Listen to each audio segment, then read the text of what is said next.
আসসালামু আলাইকুম প্রিয় দর্শক শ্রোতা, দূরে কিংবা কাছে, দেশ অথবা প্রবাস থেকে যে যেখান থেকে আমার এই প্রতিবেদনটি দেখতে পাচ্ছেন তাদের আন্তরিক শুভেচ্ছা অভিনন্দন।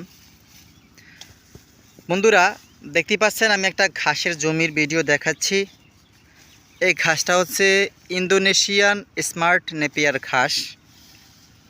ইন্দোনেশিয়া থেকে বাংলাদেশে আমদানি করা হয়েছে। এখন বাংলাদেশের বিভিন্ন প্রান্তে এই ঘাসটা চাষ হচ্ছে। দেখেন, আমিও চাষ করেছি এই ঘাসটা কাটিং বিক্রির উদ্দেশ্যে, এবং পাতাগুলো ডগাগুলো আমার গবাদি পশুকে আমি খাইয়ে থাকি। আমার উদ্দেশ্য হচ্ছে বিভিন্ন খামারিদের কাছে এবং নতুন উদ্যোক্তাদের কাছে পরিপক্ক কাটিং স্বল্প মূল্যে বিক্রি করা। সেই শোভাতে কিন্তু আমি ঘাসটা চাষ করেছি। দেখেন এই ঘাসের কত সুন্দর ফলন। আমি এই প্রথম এই ঘাসের জমি থেকে আমি এই ঘাসটা কাটতেছি।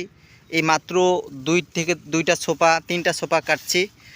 আজকে সেপ্টেম্বর মাস 3 তারিখ, আজকেই শুরু করলাম। এই মাস ভর ইন্দোনেশিয়ান স্মার্ট নেপিয়ারের নতুন জমির প্রথম ধাপের কাটিং বিক্রি হবে। যদি আপনি প্রথম ধাপের কাটিং সংগ্রহ করতে চান তো অবশ্যই আমার ভিডিওটা ভালো করে দেখবেন, খেয়াল করবেন কত সুন্দর কাটিংগুলো স্পষ্ট দেখাচ্ছি আপনাদের। তাহলে প্রথম ধাপের কাটিং এ গ্রেড কাটিং যদি আপনি সংগ্রহ করতে চান তাহলে স্ক্রিনে দেওয়া নাম্বারে যোগাযোগ করবেন। আর এই ঘাসটা সম্পর্কে আমি একটু তথ্য দেই। এই ঘাসটা হচ্ছে 22% প্রোটিন সমৃদ্ধ, 30% ভিটামিন সমৃদ্ধ ঘাস, নরম, রসালো এবং মিষ্টি স্বাদযুক্ত। আর আপনারা দেখতেই পাচ্ছেন এই ঘাসটাতে অতিরিক্ত পাতা, সমস্ত কাণ্ড জুড়ে পাতা। সেই শোভাতে ভেড়া, ছাগল থেকে শুরু করে যে কোনো গবাদি পশু এই ঘাসটা খুব স্বাচ্ছন্দ্যে খেয়ে থাকে। আরও বৈশিষ্ট্য হচ্ছে একটা ঝোপে সর্বাধিক পরিমাণ ঘাস উৎপন্ন হয়, যেটা অন্যান্য ঘাসে সম্ভব না। একটা তথ্য আপনারা হয়তোবা জানেন, এই ঘাসটা উচ্চতায় সর্বোচ্চ 6 ফিট হয়। যদিও উচ্চতায় 6 ফিট হয়, কিন্তু একটা ঝোপে এত বেশি পরিমাণ আপনার চারা হয়, ঘাস উৎপন্ন হয়, যেটা অন্যান্য ঘাসে কখনই সম্ভব না। সেই সভাতে কিন্তু এই ঘাসটা নাম্বার 1। যেসব খামারি ভাইরা এই ঘাসটা রোপণ করেছেন তারা অবশ্যই এটা ফলাফল, এটার গুণগত মান বুঝতে পারেছেন। যারা এখনও রোপণ করেননি, পরীক্ষা সুলভ আপনি আপনার খামারে কাঁচা ঘাসটা চাষ করুন। আশা করি আপনার খামারের শতভাগ কাঁচা ঘাসের নিশ্চয়তা প্রদানে এই ঘাসটাও আপনার ভূমিকা পালন করবে।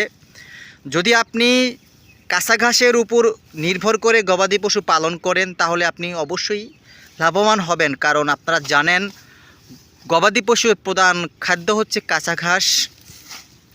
আর কাঁচা ঘাস খাওয়ালে আপনার গবাদি পশুর স্বাস্থ্য নিশ্চিত থাকে।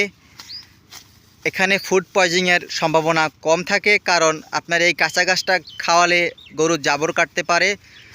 আর আপনি অন্যান্য দানাদার খাবার যদি খাওয়ান সেক্ষেত্রে কিন্তু জাবর কাটতে পারে না, ফুড পয়জনিং হতে পারে। যে কোনো আপনার গবাদি পশু অসুস্থ হওয়ার সম্ভাবনা থাকে, বিভিন্ন কেমিক্যাল থাকে সেসব খাদ্যে। আপনি যদি সুস্বাস্থ্যগতভাবে প্রাকৃতিকভাবে আপনি গরু পালন করে লাভবান হতে চান তাহলে কাঁচা ঘাসের ভূমিকা অনস্বীকার্য। বন্ধুরা, যদি আমার এই ভিডিওটি আপনাদের কাছে ভালো লেগে থাকে তো অবশ্যই সাবস্ক্রাইব করে পাশে থাকবেন আমার চ্যানেলে। আর আপনারা নতুন উদ্যোক্তাদের মাঝে ভিডিওটা অবশ্যই একটু ছড়িয়ে দিবেন, যারা অনুপ্রাণিত হয়ে খামার প্রতিষ্ঠা করে লাভবান হতে পারে। সেই জন্য আপনাদের রিকোয়েস্ট, অবশ্যই একটু শেয়ার করে দিবেন। তো সবার সুস্বাস্থ্য দীর্ঘায়ু কামনা করে বিদায় জানাচ্ছি। আল্লাহ হাফেজ।